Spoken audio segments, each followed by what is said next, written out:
Hello, and welcome to the Digital Workspace Works podcast. I'm Ryan Purvis, your host, supported by our producer Heather Bicknell.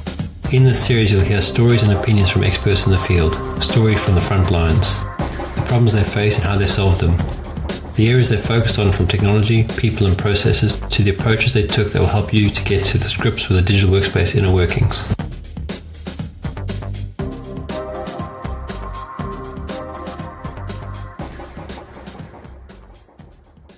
Good day. How are you?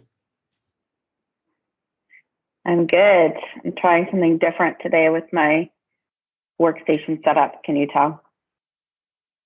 It looks a slightly different angle. Is that what you've done? Yeah, I'm actually standing at my standing desk for this call. What a concept. Wow. And I'm sitting. Thought I'd see maybe, early in the morning, it gives me, I'm like more alert or something if I try standing. I'll give it a go. How are you? Yeah, I did. Yeah, not too bad, not too bad. Definitely find that I've been sitting a lot this week and my back is killing me. So we've just bought another standing desk downstairs. So we'll have 2 standing desks in the house. And that'll make a big difference, I think. Is that what stops you from standing? Just wanting to work from different places in the house? Well, my wife started her job, so she's been using the study and been on calls, and I've been watching my daughter. So I've been taking over the dining room table, basically, in the kitchen, and there's only option was to sit. So that's why, and we've decided to put another standing desk in the playroom, and then at least you can play in the playroom and you can sit and work or stand and work in there, either one of us. So yeah, that's the plan. So the desk arrived yesterday and now I need to build it. That's the super fun part. Yeah.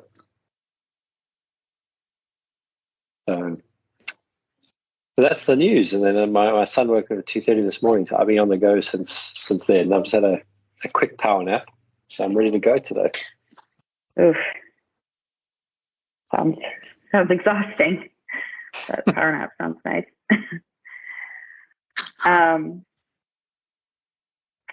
Well, so I think we wanted to talk about voice in the workplace today. Voice assistants Yeah, so I was listening to something the other day, and it made me think, our house here has got Alexas in every room, and we use it for very basic things like, what's the weather tomorrow? Play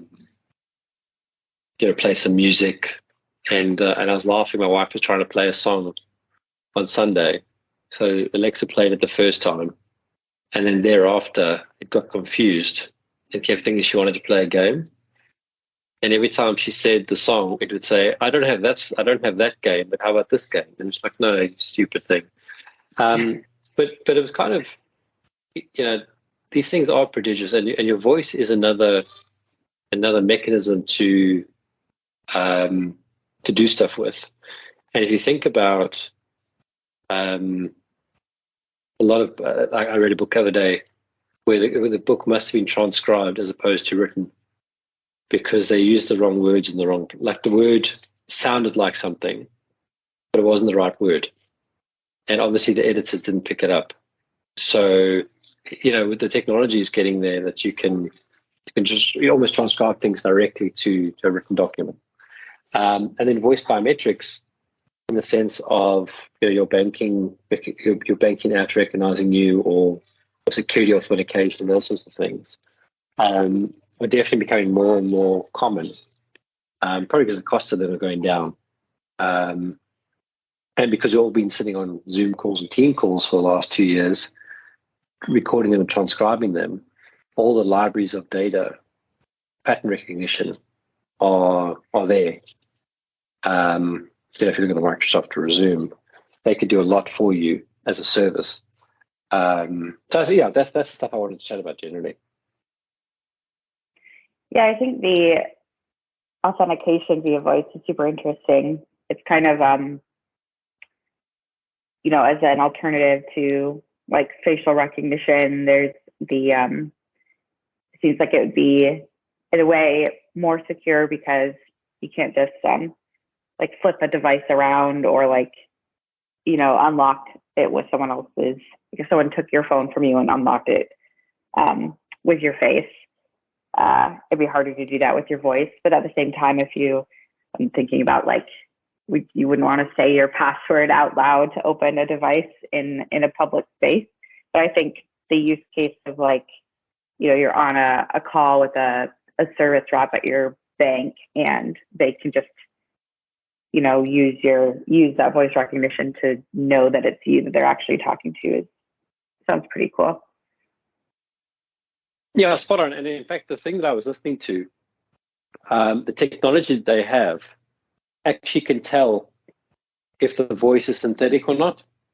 So they will be able to, so if you have someone that's trying to, and I'll go through the example that the guy used, trying to fake your voice using recordings. So that the movie scenario where they take like Arnold Schwarzenegger's voice and they voice print it to get through the security thing. The technology can pick up on that. So you can't actually fake the voice as easy as you think. And actually the guy that was telling the story, he was on this podcast I was listening to, he was telling the story about how a 5-year-old managed to hack the Xbox Live child controls to get into the games. And what the kid had figured out was, his dad had put a password on everything, which obviously he couldn't get the password. But there's obviously some sort of admin or engineering override. If you hit the space bar a whole lot of times in a row, it bypasses all the security. And, he managed to get through. And his dad only realized that the kid was doing this because he was coming to his games. Obviously, the kid was allowed to play his own games. And he's coming to his games and noticing that his progress was different. Like, he obviously was playing some sort of like, World of Warcraft, something like that, where he was noticing that he'd lost points or whatever, and he couldn't figure it out. And then somehow came up with his son. His son went, well, actually, Dad, I've been playing your games. I don't really like them, but this is how I got through. And this was Microsoft paid out on this one, and they've actually put the kid's name down as a what do you call them? Not a hacker, someone who finds a vulnerability. I got a specific name for it. Anyway, he's on the website. And so this guy was saying, if you look at password protection in the house on appliances, then your kids can't break through because it's voice biometric, and we can already detect the fake ones. Same for banking, which we talked about. But you think about also like all these IVR systems. You phone into like we do some of the medical stuff now at the moment. So you phone a call center, and you sit on that call center line for 20 minutes, and then they ask you to put in your birth date, they ask you to put in your membership number, they ask you to put in your whatever phone number, some arbitrary information, and then you still get through to a call center person, and they go, oh yes, okay, now we need to security check you. Can you please fill in all the same information again? And we're going to send you a PIN code to your phone. All of that stuff can be avoided because you've already got the voice. And I've sat on. I'm trying to think. I think it's Discovery in South Africa. You actually can go through the normal channel where you go through all those security checks, or you can register your voice, which is like a side channel. But they say if you register your voice, your chance of getting responded to is increased because we'll put you to the front of the queue. Basically, that's what they're saying. And it's like, well, that's a great way to incentivize me because I'm going to sit on this call for 20 minutes, 30 minutes, 40 minutes sometimes. And you can tell me that if I just do the voice biometric thing, which takes me maybe 5 minutes to set up, then I'm at the front of the queue, I'll do that. Now you've got your whole membership base, voice profiled. And there's a lot that you can detect out the voice. You can detect stress, you can detect anger, all those sorts of things. So I think it's a very interesting space. Definitely. Yeah, that's a great trick for driving adoption. Is you don't have to wait in line as long. I wonder, what would be really useful is kind of the inverse, is if someone's giving you a call and they're not who they say they are, spam calls, all of that you could use voice recognition as part of that. But that's obviously more complicated to figure out. I know Google has the, they can just tell how the number is coming in or whatnot, that, it's potentially a spam call. And Apple does that too, to an extent, but I think Google has a bit more of a feature around it. But if voice could be part of that, that would be really useful. Yeah, my brother gave me an app called, or he recommended one called Truecaller. And you install Truecaller and you turn that on, and then every number that calls through, it'll tell you if it's a spam call or not. Now, that's fine in some respects, but sometimes it can get confusing. Like, for example, Vitality phones me. Now, they use the same numbers for their outbound salespeople as for their customer service people. So now it's a legitimate call, but it's marked as spam. Now, going back to what you were saying about, could you tell from the caller if they're fake or not? I think that would be very useful for some of these spam things and these phishing sort of things where, and I listened to a couple of podcasts on scams, where people get taken for a ride by these people, these con artists. And it's not so much, I don't think it's an invasion of privacy per se, but if you took every convict who was convicted of something and did a voice biometric of them, and the phone companies were to monitor those people as part of their leaving jail to stop them doing it again, that might be, the practicality of this obviously has its issues, but that might be interesting. Instead of, all of us having to deal with extra training, extra teaching, because a lot of people just don't take on board when they've been scammed until it's too late. If you listen to some of these stories.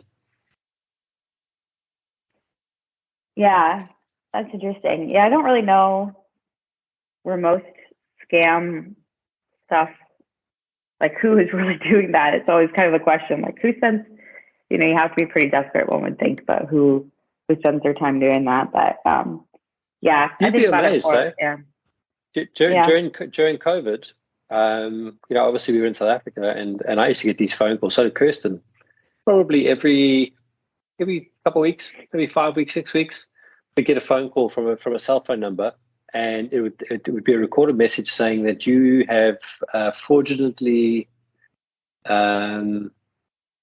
not paid your national insurance number or blah blah blah blah, and please hold, and then they transfer it to a person. And at first I'd be like, delete, whatever. I'm not dealing with this stuff. But after a while, I started talking to the guys.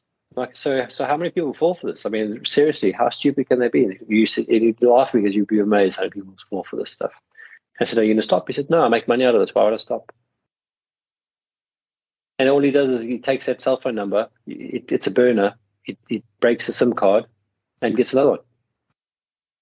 And they call through soft phones. So it's not even a real, to track the thing. And in fact, if you're looking for a good series of books to read, the guy's name is Greg Hurwitz, and he's written it's about 7 or 8 books now, the Orphan X series, and it's all about this assassin that was trained from being a kid, and he basically broke out of being an assassin. So the Orphan X was the different letters. And he only does good things for people, so it's like a pay it forward kind of thing. He never, he's got all this sludge funds that he stole or reappropriated, and some of the technology that he uses that's available today to not be tracked and to be available at all times and all that kind of stuff is very interesting. And it's a good series too. The books are actually quite good. Nice. I'll have to check that out. Yeah, thinking about maybe switching from the more of the voice biometrics to virtual assistants. I was just brushing up on this yesterday to see kind of what enterprise solutions are there today. So I watched a webinar on Alexa for Business. It was like the first thing that came up on YouTube. It had under 300 views, and it was published 3 years ago. So I think that tells you something about like the level of demand and interest currently for this type of solution, at least from like, a general search perspective.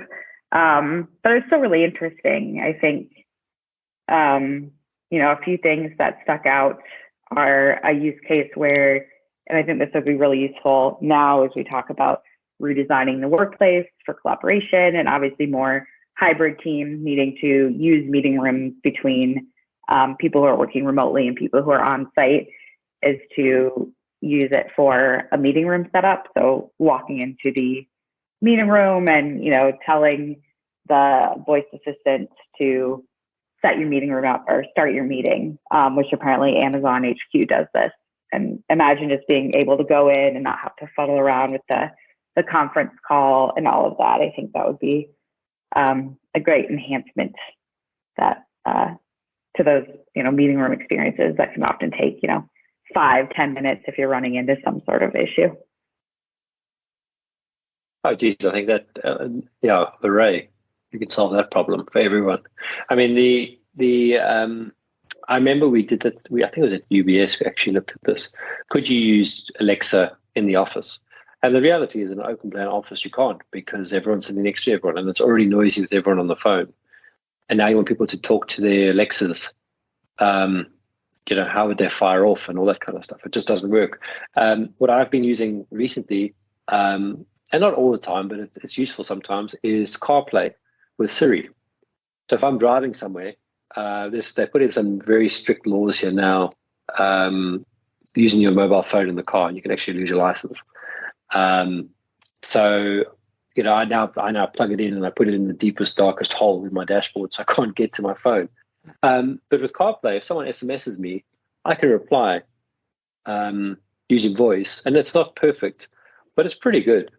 And often you're not writing a lot of words. You're saying, yes, that's cool, I'll see you now, or I'll phone you when I get there, that kind of thing. And Siri works pretty well for that. And you can send the message, and you haven't broken any laws by doing that. So I think that's quite a useful thing. The other thing that I do use voice for is if my hands are full and I need to record a reminder for something, or so you're creating a task, or you just want to set a timer. That's a quick thing to do, and that just saves you. I mean, it's so stupid, but it saves you like 4 or 5 seconds getting your phone out and opening it up and typing it in. And it's not perfect again either, but it's better than not capturing it. And I think that's where I'm very interested in. And I think going back to your meeting example, if you miss a meeting and having the transcription that comes out, and there are a few products that are doing this now, where they're not only pulling out the meeting minutes of who was in the meeting and what they said, the actual transcriptions, but they're actually pulling out the actions as well. And I think that's hugely useful, because often, I've sat in, meetings where we talked for an hour. There's a lot of things being talked about to get done. And then everyone at the end goes, okay, cool, we'll see you next week. And no one's taken any notes of who's doing what. And only the really organized person has actually done their stuff by the next meeting. And everyone else is kind of going, oh yeah, we talked about that, but we didn't do it. And it's kind of lost in the ether. And then someone will moan about it in 6 months saying, we talked about it, but no one ever did anything. Yeah, that's the danger with a lot of meetings.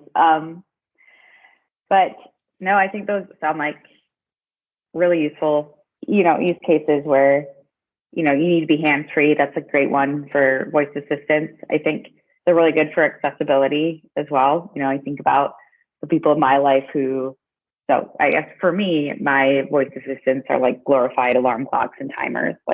And light switches. I connect them to smart bulbs. So I often say that I wish I had a dumb smart speaker in the home. So I didn't feel like it was, as creepy or always listening, but it could just do like a handful of things. It's almost like what I really want is like more of a clap on than a smart speaker. But, my grandfather, who has poor eyesight, uses his voice to text. And that's really important for him. My dad just prefers it.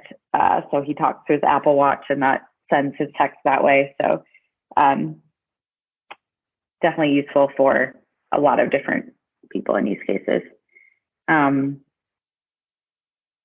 But in terms of bringing it into the workplace, one thing I thought was interesting, I just looked at what does Gartner have on this, which, by the way, Gartner is sort of getting into this realm a little bit as well. I was on their app yesterday, and you can now play their research as if it's a podcast, but it's like automated recording, so it's super robotic, but you can still like speed it up, slow it down, take notes while you're doing it. So in a way it's nice, but the voice is so robotic, it's kind of a bad experience. But anyway, they were predicting that by 2023, 25% of employee interactions with apps will happen via voice, up from 5% today.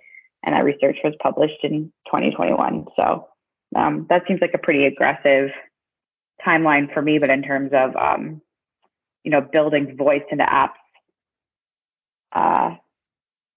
interesting, right?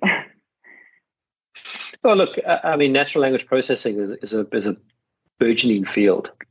There are a lot of libraries out there. You've got GTP3, you've got another one I can't think of that's as good. So those at a text level are becoming stronger and stronger. The key thing has always been getting the voice that's spoken into text, but not just getting into text, but getting the context right.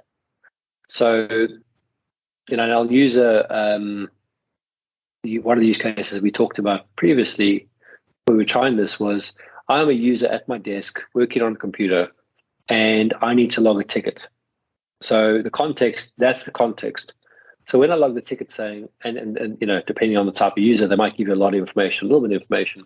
The text they actually give you is almost not important to what you already know about the environment. So if you know who the user is, you know what device they're on, you know what applications are running at the time, you know what they are doing at that time, and they say, I have an issue with connectivity to XYZ application. That information is more important than the actual verbiage usually. So your actual needs of understanding what they're saying isn't that important usually. But in the same token, if they're giving you if they're on the road somewhere and you've only got so much data, then what they're saying is very important. So now you've got a user sitting in a hotel room who's connected to the hotel Wi-Fi, can't get their VPN on. So now they're connected through a public connection and they are looking for assistance. You need to know a lot more information that you got, what hotel they're in, all that sort of stuff. Now you could find that information elsewhere. You can enrich it from the travel booking system for the corporate users, if it's a corporate. You could use IP addresses to a point if they're using a public IP address that's been registered to an address. There's all those sorts of things. But in the end, that's where the text becomes really important. And I think there's an important piece of this, that humans like to talk to humans. They don't like to talk to robots.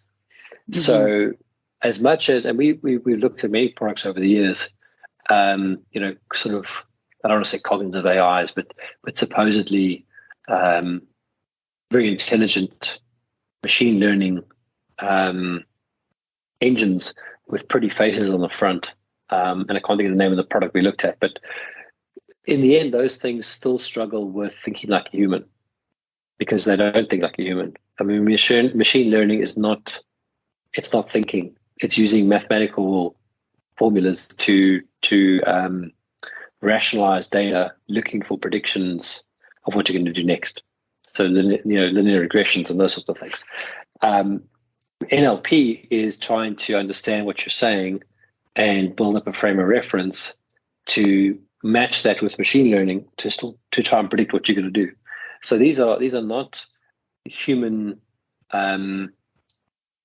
smart tools. They're machine smart tools, and that's the problem. If you and I speak, we're from Western culture, so we speak a certain way. We can converse. If you were to bring an Eastern or an African or Arabic or whatever, where the first language isn't English, and the cultures are diverse, the way they speak, the way things are said will be different. And I mean, as Westerners, we still speak different. So that's where this thing gets very interesting. I think it'll be solved. I don't think that's the problem. I think that the problem is just how long does it take to solve it? And I expect it solved in my lifetime. To put a a nice broad estimate on it. Yeah, and I think the user base too. All these kids now growing up with Alexas in the home will be much more comfortable using voice. We'll seek that out as a feature. I think about Lakeside is kind of ahead of its time here, right? Building NLP into the product with Ask SysTrack, which allows you to and that part of it is you can type your query, but you can also use voice to ask your question, like what's the average CPU like across all of my systems or something like that, and the system would bring you to the right place in the product to find that. Well, that's the context. So when that's being used, the context is known, and then it's pretty easy. And I'm not downplaying the technical complexity of building something like this, but it's when you control the area that you're in, the context. The other things are easy because you're just doing matching and scorings and rules. Right. I mean, in the end, if the word says CPU, then it's probably going to be 10 options from there.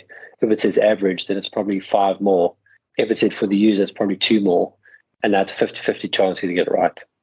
And that's fine. That still saves time. And I think that's what people, and I'm making it as a general term, sometimes miss about these things. They're not going to be wow, super fantastic things that are all glitzy and glamour. They are often time savers, which gives you more time to do something else. And we all hate repetitive, brain dead work. So if a voice can help you with that, or some sort of automation can help you with that, then all for it. No, absolutely. Well, I know we're at time, so I assume you need to wrap up. But I do. Yeah. Okay. One last thing quickly. So I bought my iPad mini, and I've been using it. What do you think? You still there? Yeah. So I like it. It's a very nice form factor. In fact, it's so good I've lost it. I don't even know where it is. So I'm using my iPad Pro to talk to you, and I've got my iPad mini normally with me to make notes on. I have found it definitely a much better experience to take notes on than having the bigger iPad Pro, which I find quite interesting. But not drawing pictures and stuff like that, but like just taking notes at the meeting. I just like doing that. I am missing facial recognition. I find the fingerprint recognition painful. I've had to almost have all my fingers memorized for the fingerprint recognition because depending on what angle you got it on and which way is up, you might have a different finger. So that I find irritating. But other than that, it's a beautiful little device. It's such a nice size. I've got a laptop bag sheath that I put everything into. I'll show you. So this is, I bought this on here we go. Here's my little mini. So all my Mac, so laptop, iPad, and iPad mini all go in the same bag. And if I sit down anywhere, I can pretty much work like I'm working at my desk, because my iPad Pro becomes my second screen. My iPad mini becomes my note-taking device, or I can use it for calls. And then my laptop is my laptop for doing laptopy things. And I'm really chuffed. I didn't go on the big memory one. I went and bought the smallest one, 64 gigs, which basically on my trade-in of my other laptop pretty much covered the cost, excluding the cover. But it's a really nice size. I mean, I was in the car, I was taking notes while we were driving home, with my pencil. So that worked really well. I'm sharing the pencil between the two iPads. That's a little bit wonky because you've got to, you're basically going to put the pencil on the side of the iPad to get it to connect, and then you can write with it. But if you can see on the camera, the size, the pencil fits pretty much the length of the mini, which is not a coincidence, but it works really well from that point of view. So the only trick is the button is here, and you sometimes have to just be in the right position to get it. So I'm hoping what they might do is in an update is they'll allow you to use facial recognition.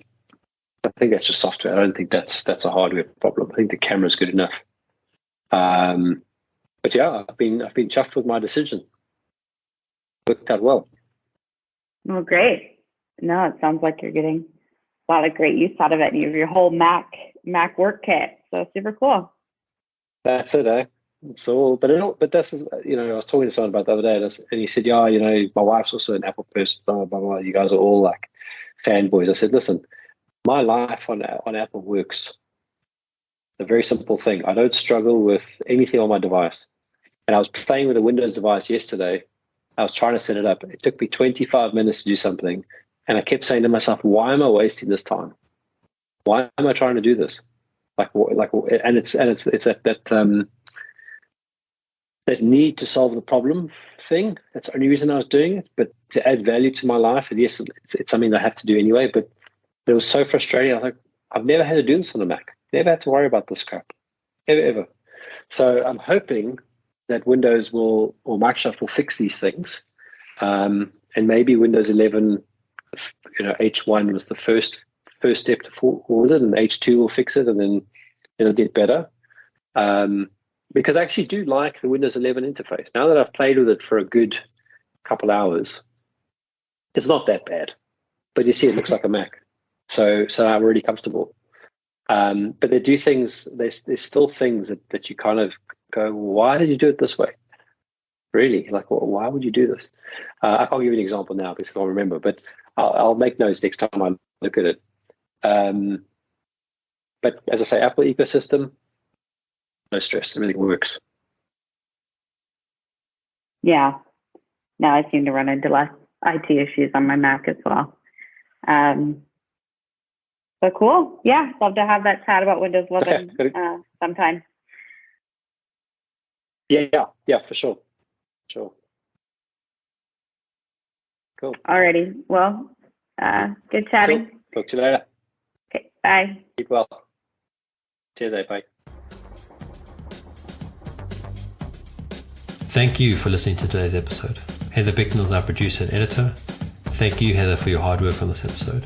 Please subscribe to the series and rate us on iTunes or the Google Play Store. Follow us on Twitter @the DWW Podcast. The show notes and transcripts will be available on the website www.digitalworkspace.works. Please also visit our website www.digitalworkspace.works and subscribe to our newsletter. And lastly, if you found this episode useful, please share with your friends or colleagues.